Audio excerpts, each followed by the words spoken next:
DJing, that was like a big thing. It was like, because, you know, I started out like hosting shit when I was in school. And like party type hosting or just everything. I would host like clubs and shit. When I was too young, they used to take my ID like at the door so I couldn't drink and shit. And I would like be in the club like next to the DJ, like, you know, doing like host shit, shouting out people's birthdays, all that bullshit, whatever. And then at like when we'd have like concerts and shit come to town, I would be like the MC for the concert, be like, all right, like introduce like all the acts and shit like that. Yeah.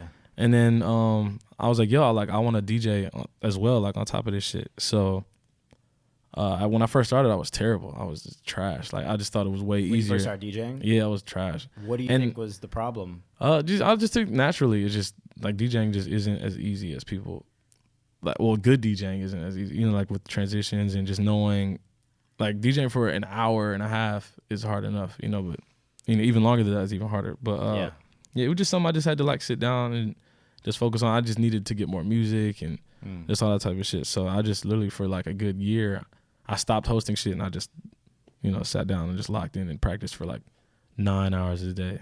Like literally probably like 9 hours a day until, you know, I feel like I was good enough to DJ in public again. When I first started DJing, because everybody knew me already from like being like the host and like the fun guy or whatever. So when I started DJing and I was trash, it was like, oh, like Chase, he should just stick to DJing. I mean, stick to hosting. Like he's trash, you know, like whatever. So I took a lot of that and then I just got better. And then, you know, at least to this. That's the real way to do anything. Exactly. Instead of like twerking and going viral and then having to quickly like race to master skill sets. Exactly. Like Yeah, when you get put on the spot and shit. Giving yourself the time. Yeah. You know, I did the same thing with producing too. It was like when I got to a point where I felt like DJing was only going to take me like so far, I was like, the real shit is like putting out hit songs and, you know, and touring that way and whatever. So I was like, you know, DJing these clubs, I know how to do that, obviously. Like, I feel like I've mastered that.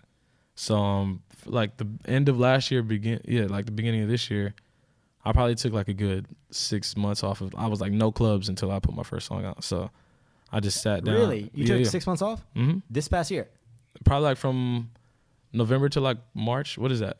That's like 5 months. Yeah, that's locking in. Yeah. That's what that is. Literally, yeah. No, I was like, I'm not even going to it. I'm not stepping foot in the club until, you know, I can figure this out. So wow. Yeah, I just sat down and just made beats every day for 6 months until Mayday happened for real.